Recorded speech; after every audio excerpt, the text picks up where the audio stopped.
Olá pessoal, o esporte hoje começa com uma notícia exclusiva. É uma mensagem do presidente reeleito do Comitê Olímpico do Brasil, Paulo Vanderlei Teixeira, aos seus amigos capixabas, as pessoas que acompanharam a carreira esportiva dele aqui no estado, até o Paulo sair para assumir a presidência da Confederação Brasileira de Judô. Fala aí, professor. Olá, queridos amigos do esporte hoje. Meu abraço sincero ao Jorge Boeri, grande amigo. E citando Jorge Boeri, eu necessito comentar a respeito de outros jornalistas que fizeram a trajetória do esporte, acompanhando a minha história no esporte capixaba e no esporte nacional e internacional. Não posso deixar de mencionar o Jorge Félix, que por sinal fez a primeira entrevista como repórter quando eu era presidente da Federação Espírito Santense de Judô e lá no SECAG. Quero citar também o Auro José, um grande amigo, e também, claro, ao Júlio César. Essas pessoas me acompanharam e outros tantos me acompanharam nessa trajetória do esporte no Brasil. Também, com certeza, saudar o meu esporte, o judô, comentando e saudando o presidente da federação, Márcio Almeida, cumprimentando e saúdo todos os demais diretores da confederação, da Federação Espírito Santense. Não posso deixar de citar os atletas capixabas que fizeram nome internacional dentro do judô, o Thiago Jacques, hoje médico, né? E a nossa querida Rosana Barros. São nomes que estão na minha memória para sempre. Como tantos outros que, se eu for nominar, vou acabar aqui o programa falando só dos ex-atletas capixabas, né? Um cumprimento especial ao meu prefeito, Luciano Rezende, e ao nosso governador Casagrande. Essa eleição do COB, ela foi uma eleição bastante competitiva, 3 chapas, aliás 4, uma renunciou no começo, 3 chapas e eu acabei vencendo na primeira rodada, no primeiro turno, vamos assim dizer. O importante é que não haverá solução de continuidade para os treinamentos com vistas a Tóquio 2020, que acontecerá em julho e agosto do ano 2021. E a preparação que nós previmos para os atletas segue a todo vapor. Nós temos uma missão Europa, que denominamos Missão Europa, porque enviamos e enviaremos até o final do ano cerca de 200 atletas e quase 100 oficiais, entre treinadores, preparadores físicos, massoterapeuta, enfim, nutricionista, para acompanhar essas delegações.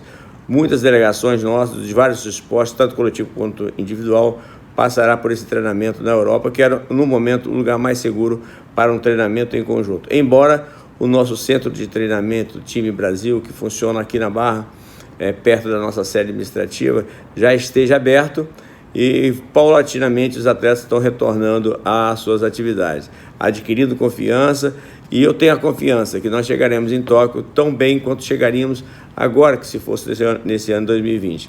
Os resultados estão aí para provar. E essa ação, com o envio dos atletas para a Europa, retornou a confiança dos atletas, o seu psicológico está muito forte, temos acompanhado isso de perto e vamos chegar realmente em Tóquio com uma ótima seleção do time Brasil. Vamos torcer e saudade aí do povo capixaba, saudade da minha muqueca. Em breve estarei de volta para abraçar todos pessoalmente. E aqui segue o meu abraço virtual para todos vocês. Obrigado, Paulo Vanderlei Teixeira. Estaremos aqui acompanhando o seu novo mandato e a preparação do Brasil para a Olimpíada de Tóquio. Agora vamos falar do Campeonato Brasileiro de Futebol. No clássico capixaba da competição, Real Noroeste venceu o Vitória por 3-2. Vamos aos gols. Ailton abriu o placar para a equipe do Real Noroeste. O Vitória chega ao empate com Anderson Magrão. O Vitória vira com Tony Galego. No segundo tempo, o Real empata com Matheus Firmino.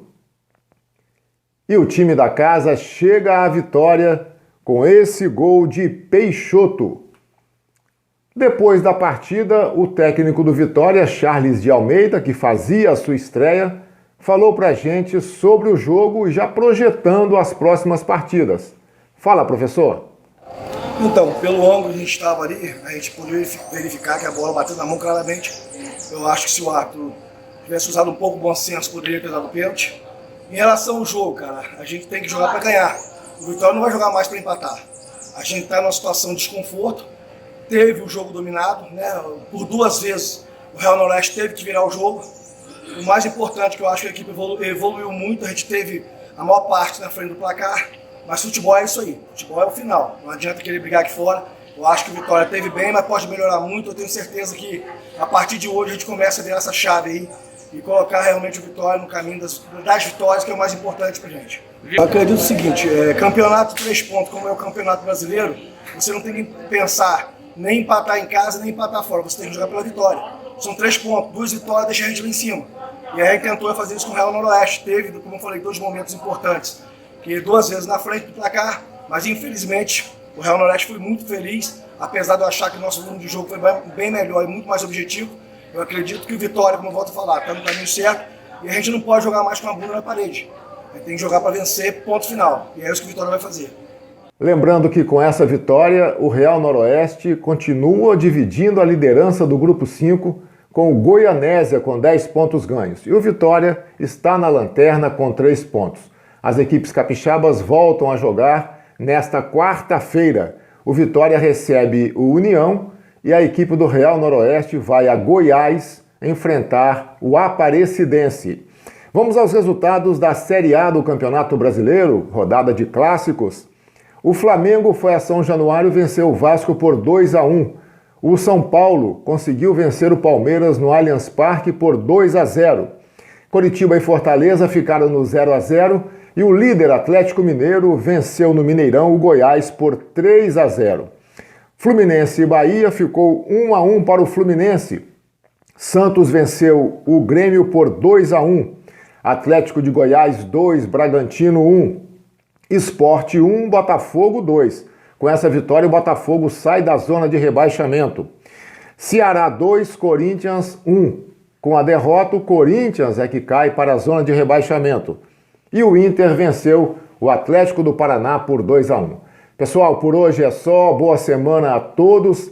Na sexta-feira eu volto no ES Hoje, Boletim ES Hoje, com a agenda esportiva do fim de semana. Me aguardem. Um abraço.